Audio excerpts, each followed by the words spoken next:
The world of fan-made Thomas and Friends videos. I don't know what to say anymore. Yes, I know this show is a part of my childhood and several others' childhoods, but let's face it, now realizing how much of a Wild West was the early Thomas fandom, made me realize how far the fanbase has come now that these young kids or teens who made these videos are now grown adults, some of whom are still making this sort of stuff today. You got your episode remakes, you got your original fan episodes, you got your parodies, and you got your crossovers. Many of which were popular, though some ended up slipping through the cracks of obscurity over the community's lifespan. That being today's subject.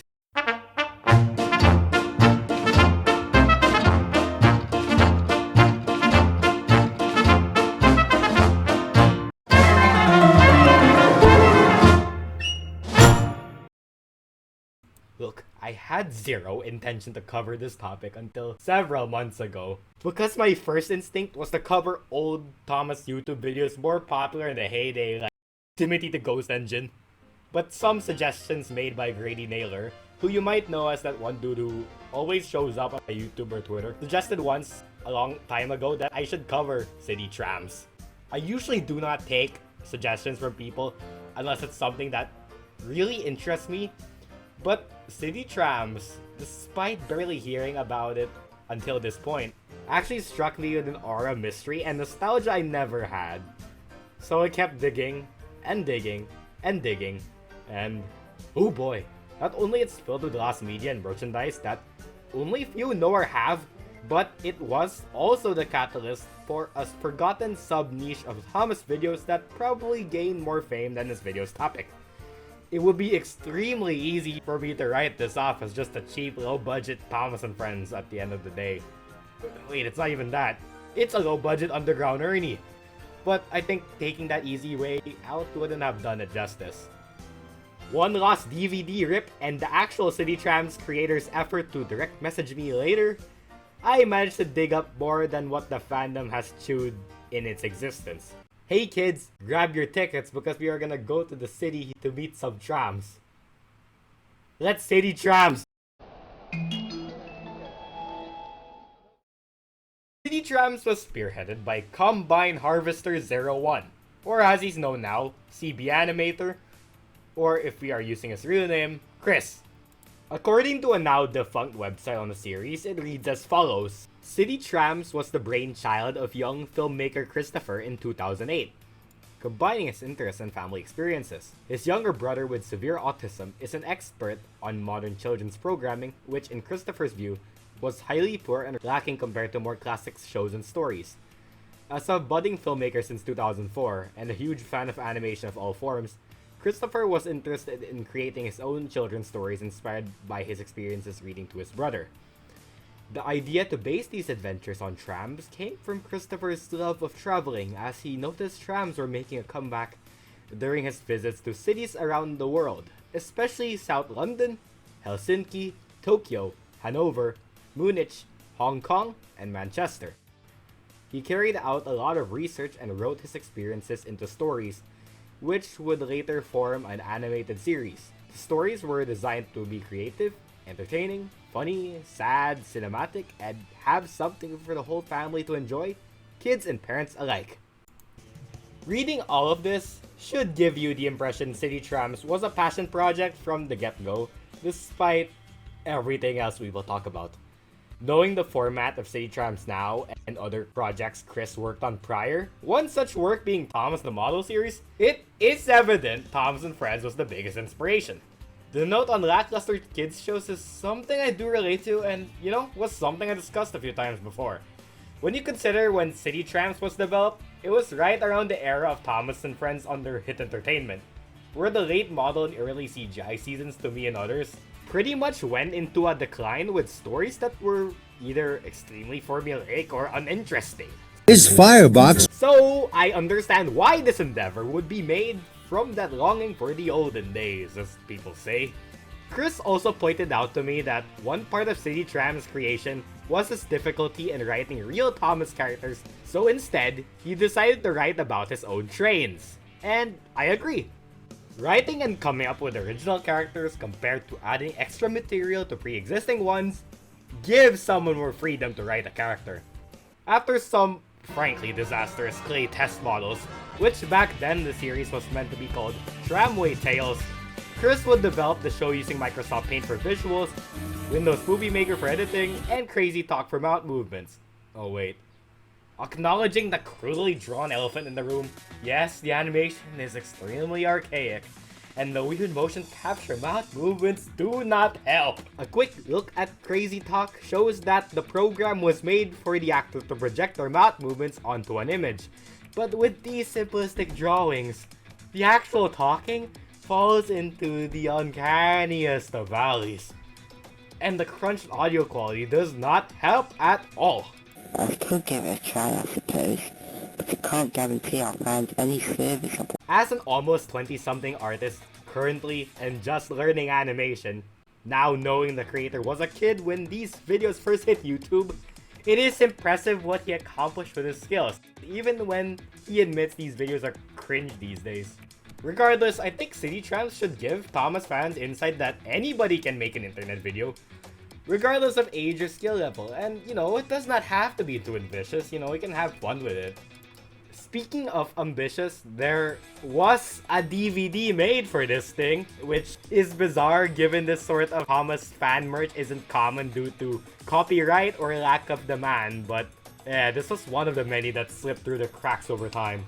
The DVD, archived by the aforementioned Grady Naylor, contained a few bonus features like a video about the inspirations and development of the series, which included Chris' own reel of real-life trams working in different cities all over the world, the link of which will be down below. Chris, under Top Pictures, would upload the first City Trams video on the 27th of September 2009, 15 years ago today, to the episode currently having 30k views total since release. Going past complaints and collector items, I think we should talk about the characters.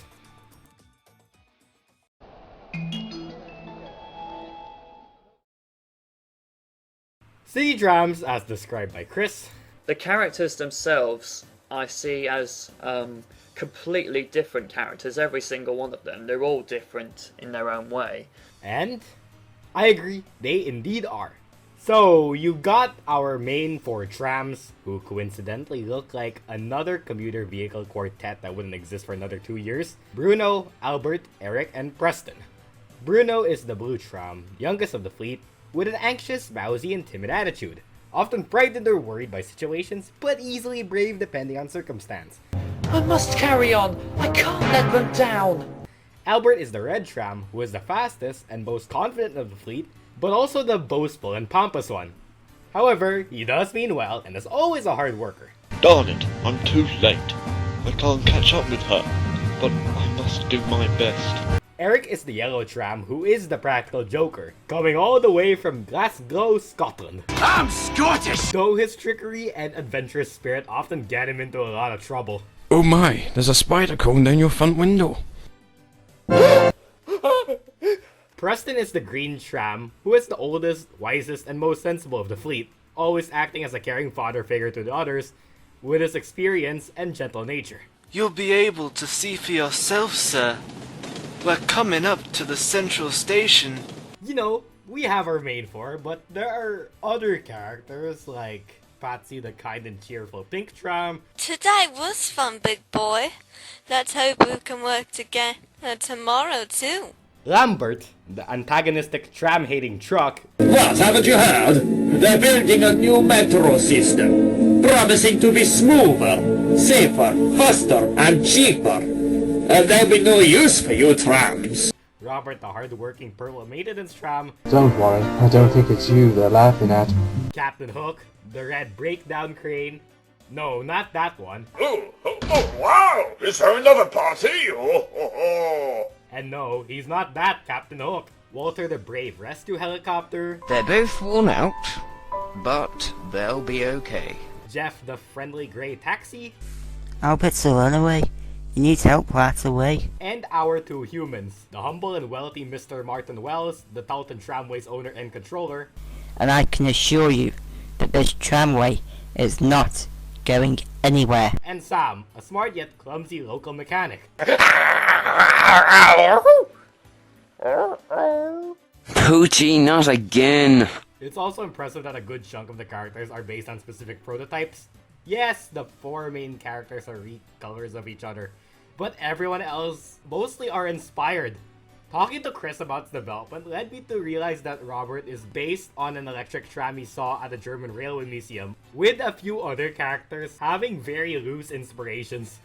Not only that, but the main five, Lambert and Patsy, were, according to him, the only characters that not have a specific basis, only choosing a specific vehicle model for later characters to diversify future train designs. Going off the creator's words about the character's distinctiveness, the stories do have an effort in trying to make these fellas bounce off each other, which I will explain right now. Wait a minute, a kind, shy, and nervous rail-bound kid character named Bruno? Hold on, did City Trams predict all engines go?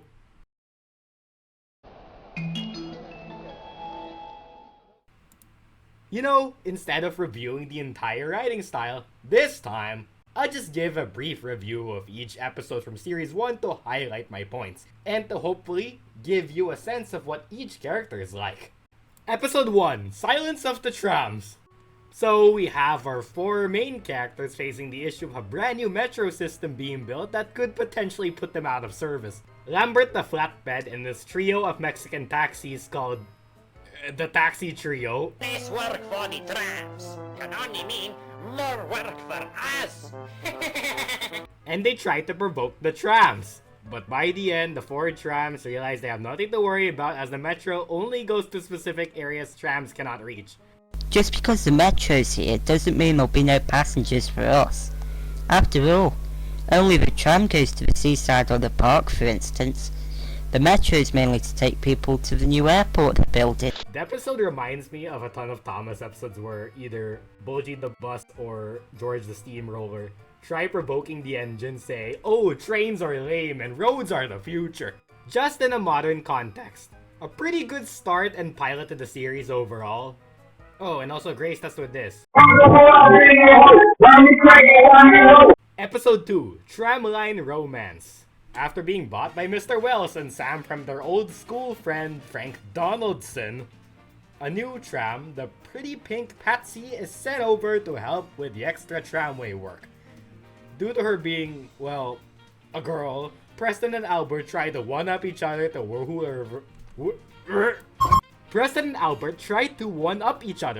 her over, so Albert gets the signalman to switch the points of the rail Preston just to make himself look like the hero by saving Preston. And then he ends up getting himself and Patsy off the rails. A basic romance premise, but, you know, it gets the job done highlighting the two contrasting main characters. Some of the dialogue caught me off guard, so here's a montage of some bits. Come in! Unless you're thieves, in which case I'll release my trusty Rottweiler.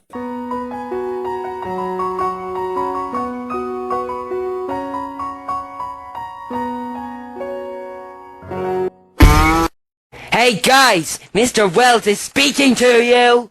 What is weird about this episode is that it was deleted from Top Pictures' homepage a long time ago, only for it to resurface after Grady sent me the DVD files. Chris told me the reason the episode was deleted is not because of copyright, as many people theorized, but rather he hated the episode itself due to the romance storyline being awkward. Which, yeah, character dynamics aside, the episode just felt very awkward to watch compared to the first episode. Episode 3, Christmas in the City. Patty spends her first Christmas at the Taunton Tram Depot, yet Preston is still pissed off due to him covering for his friends' jobs and claiming he skipped lunch break. And now I've missed all my lunch break. Wait, so they can eat? During his free winter day, Eric attempts to snow slide down a hill and then suddenly falls off a bridge and into the icy river. And then Preston arrives with Captain Hook to save him. Additionally, the song used during Eric's snowboarding montage was from a lesser-known vehicle show called Jim Henson's Construction Site. In the episode Safe and Sound, it features Diggs, a blue backhoe, doing the exact same thing Chris did.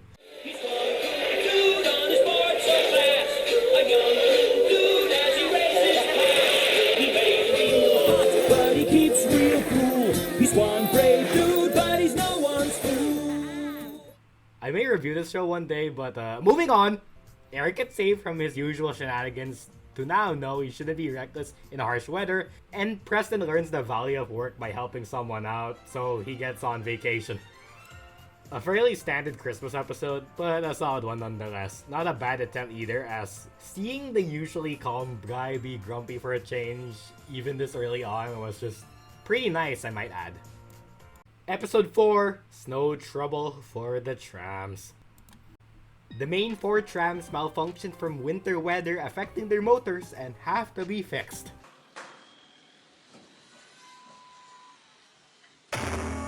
Patsy has to fill in for all their jobs, and oh yeah, Lambert gets stuck in a snowdrift, like Thomas and Harrison did. Nothing that big or exciting happens here compared to last time, so consider this like downgrade. Episode 5, Tracky Racing. Oh wait. After provoking Bruno, Lambert says to the nervous blue tram. Obviously, Bruno wins, but during the race, one of his doors snap off after avoiding a maintenance safety checkup, and this happens. Hey, that's the way, laddie. Lambert will never know what's hit him. Well, that guy's dead. On a lighter note, I thought this episode did a good job at showing Bruno being anything other than a wuss. Episode 6, Eric the April Fool. Eric starts pranking and tricking the vehicles and humans around the city on... Gee, I wonder what day. The yellow jokester gets karma for his tomfoolery when he gets tricked by Mr. Wells and the other trams into thinking he is getting sent to the scrapyard. Maybe you'll be better as a heap of junk. Yes, sir. Oh wait, this took a morbid turn. This video wouldn't be too out of place in Tom's and Friends if it were about James or someone. Episode 7, The Strike. Lambert is going around causing trouble for his City Trams. Again. And for some reason, Diesel 10's team from Magic Railroad is in this episode. Tram. My name's Robert. What do you want? Yeah, we're here. All right, listen, you two. The chaos causes the historic clock tower to not get finished on time as Lambert causes the trams to not get their deliveries done. Wait, aren't modern trams supposed to just carry passengers and not cargo? Or is this show running on Chuckyton logic, where passenger trains can just pull loads they aren't meant to pull? Okay, so Bruno accidentally crashes into the clock tower while trying to avoid Lambert and suddenly begins to fall down on Albert. So Lambert ends up ramming Albert out of the way to save him and he gets himself damaged. Good riddance! The Bulgy and George of the show ended up the same way they did. Though at least Lambert learned something this time. Episode 8, Dummy Dilemma. In our second half-hour episode, we see Patsy getting her new extra passenger carriage from Mr. Wells, and then she shows it up to Robert the maintenance tram, who starts to wonder what it would be like to haul coaches instead of cargo for a change. When Preston overheats his engine, Robert sees the opportunity for his chance, so Sam gave the purple tram 2 old rusty carriages named Clayton and Claymore, who usually sit at the back of the workshop bickering, to haul safety test dummies for a practice lap. The 2 old carriages give a ruckus on Robert's level of focus as their bickering and taunting cause the dummies to get totaled inside. Sam tells Robert that, the first run will never be perfect, and Robert soon realizes that the twin carriages were grumpy out of neglect, influencing their bitterness.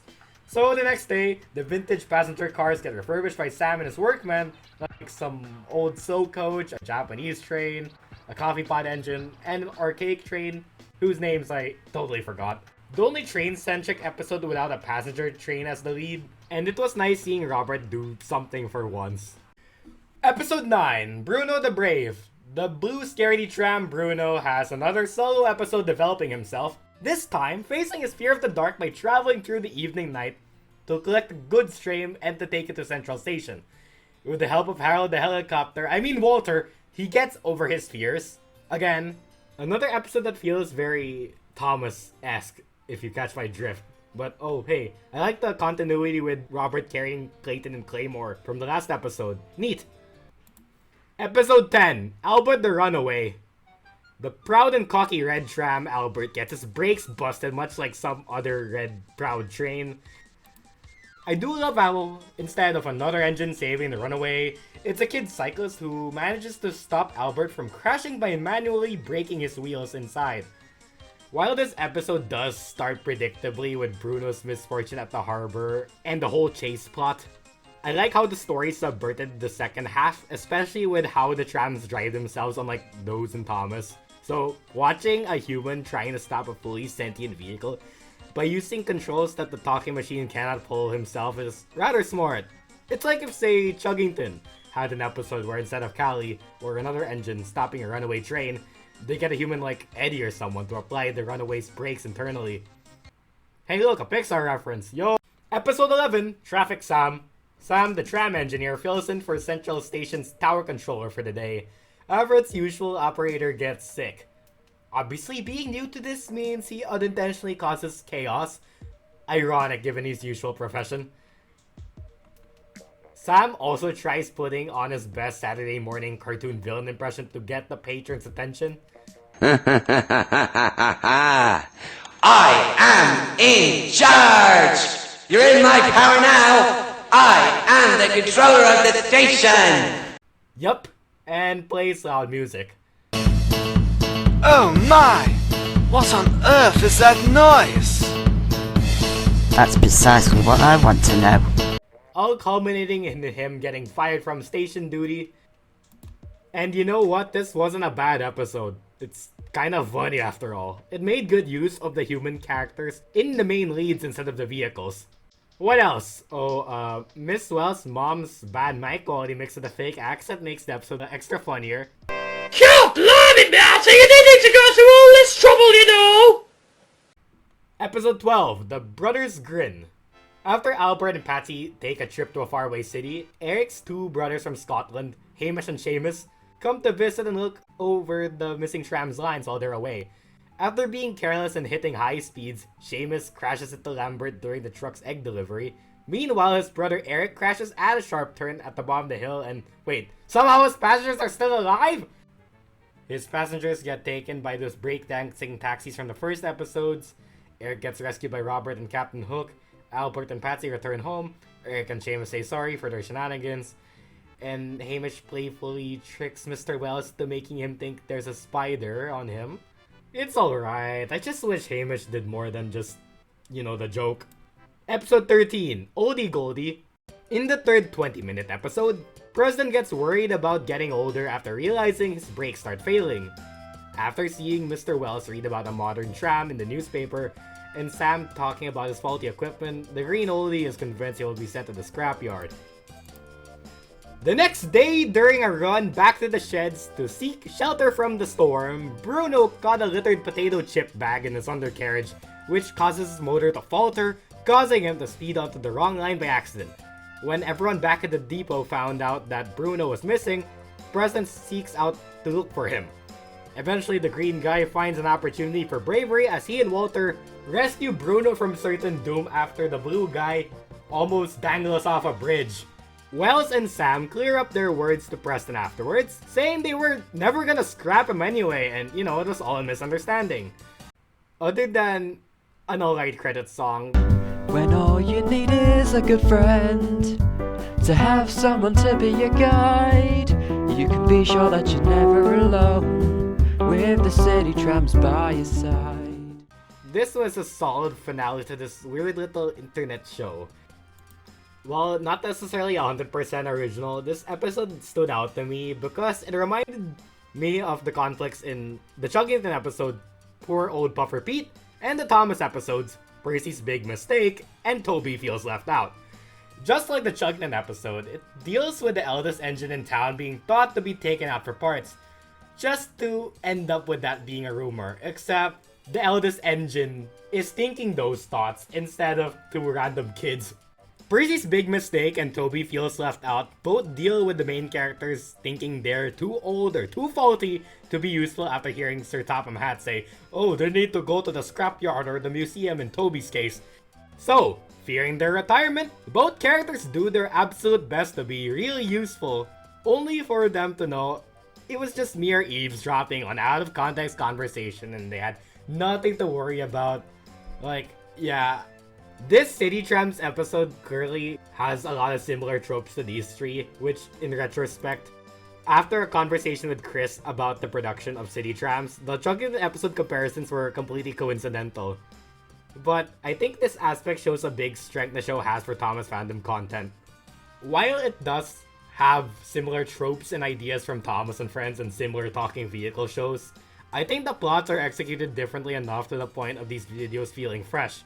City Trams, with its narrator and moral of the day formula, make it clear it is a Thomas-inspired series, but I like how the show crafted its own world and cast built around the Thomas format instead of just reusing existing Thomas characters for the upteenth time. I find it fascinating how much was done with minimal resources.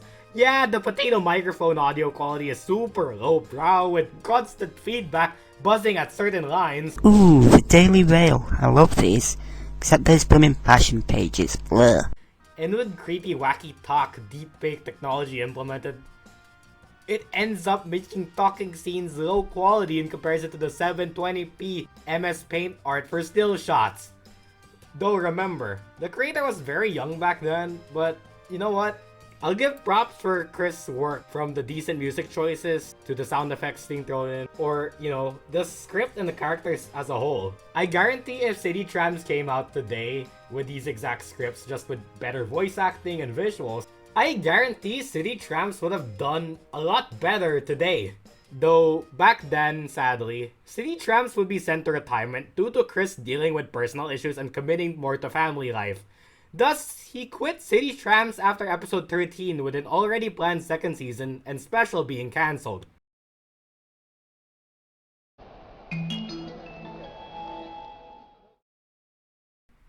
Another set of 13 episodes was planned for Series 2, one of which was called Cows in the City. Chris described the episode to focus on a brand new cargo tram named Manfred, accidentally letting a herd of cows loose throughout Talton.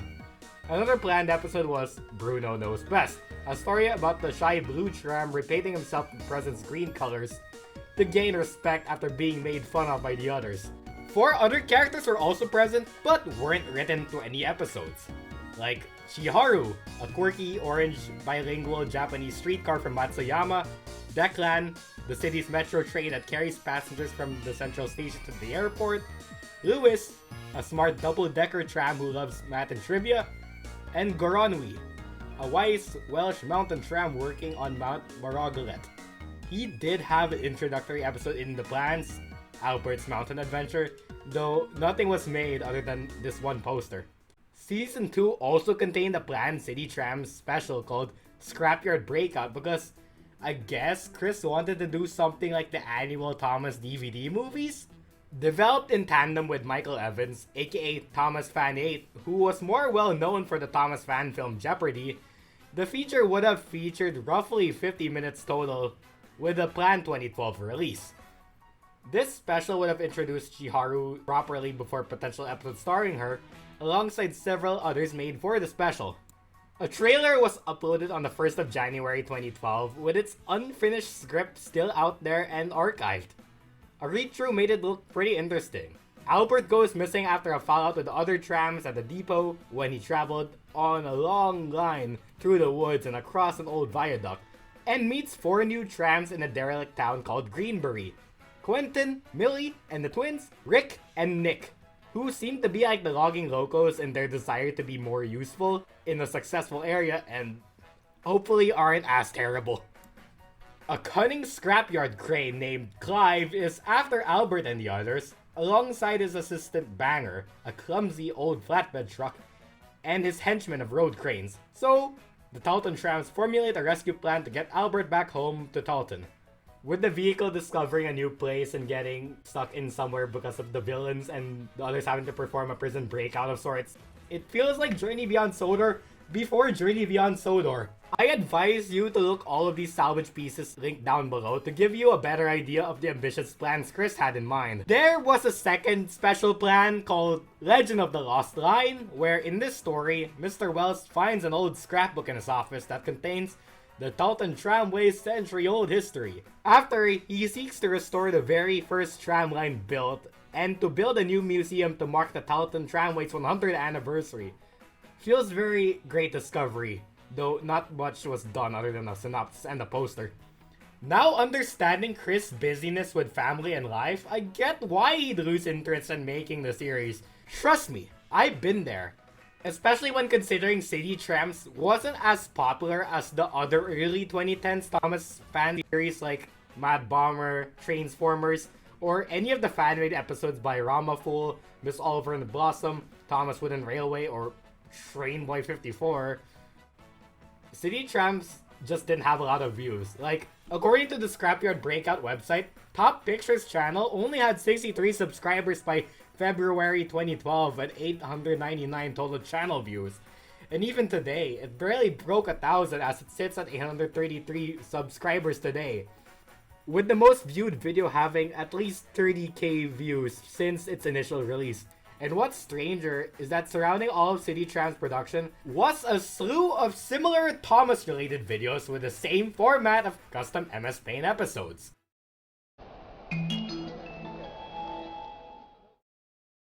City Trams' legacy these days in the Thomas fanbase isn't the actual show, other than a few archives or lost media, as seen here. What it did bring, however, was a short-lived genre of fan-made Thomas projects created with a similar style and format, also made by young people. The first attempt at City Trams' rivalry was a 2010s series called Jack and Friends, created by Rama Fool, who was already popular with the Thomas the Trackmaster show series, already gaining millions of views even back then. This series followed Jack and several other characters, Cindy, Denny, Jake, Jim, even Whitman the Bus, all of whom were recolors of existing Thomas characters. It had more emphasis on wacky humor than City Trams, and the mouths here, at the very least, were drawn on instead of poorly synchrovoxed. Also, it claims to be sponsored by Burger King, somehow. This brand new Rama Fool episode was proud and sponsored by Burger King.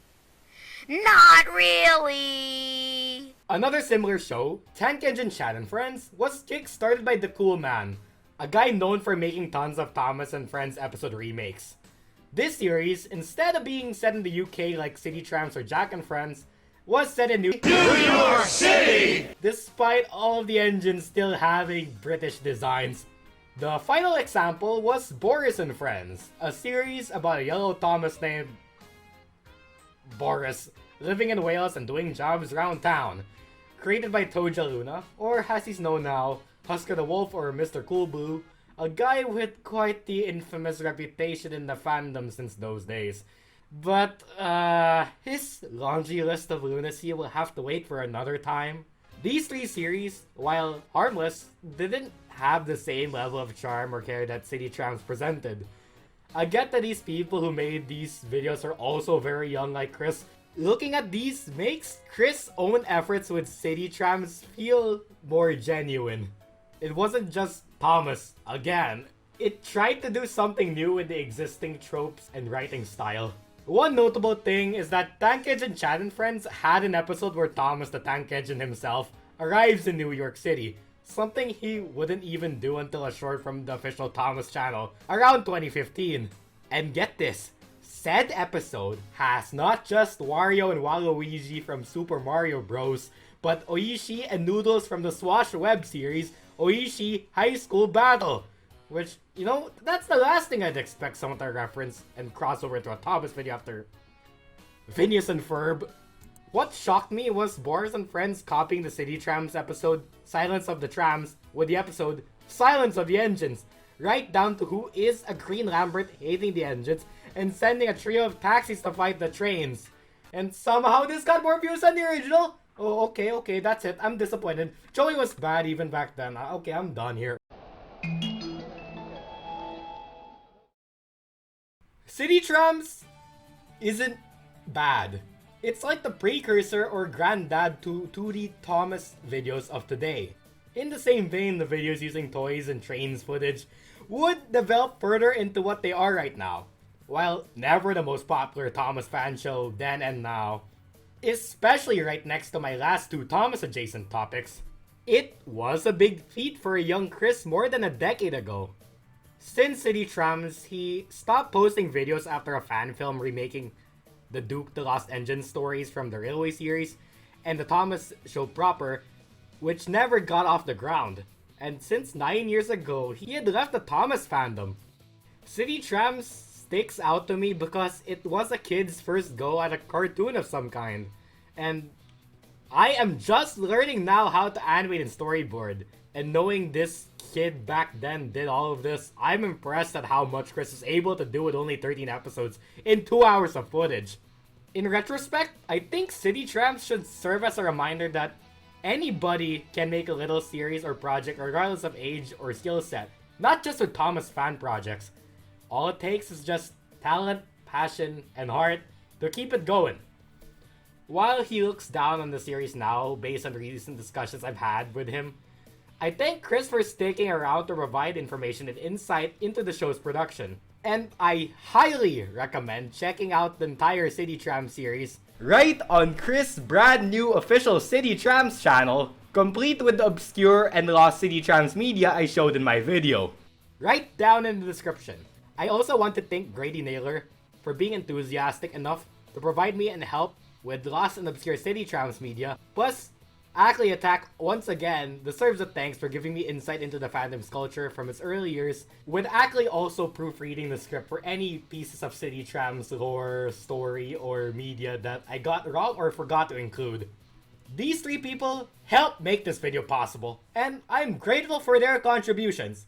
Anyways, time to say goodnight to Tolton, as this been Waxter. Like, comment, ring the bell, and Dang it, was that the Kool-Aid Man? Hey dude. I am back once more. Look, I would have made this video much earlier if you didn't interrupt me with a stupid Nick Gamer Show video. Can you quit it, please? Now that you are finished with your current project, you see Whack, I need to tell you my idea for the next video.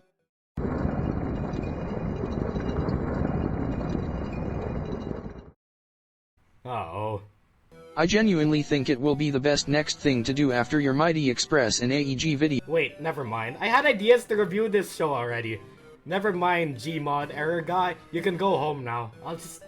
I'll take a look at this Bob reboot later. I'm scared. Can I go home now?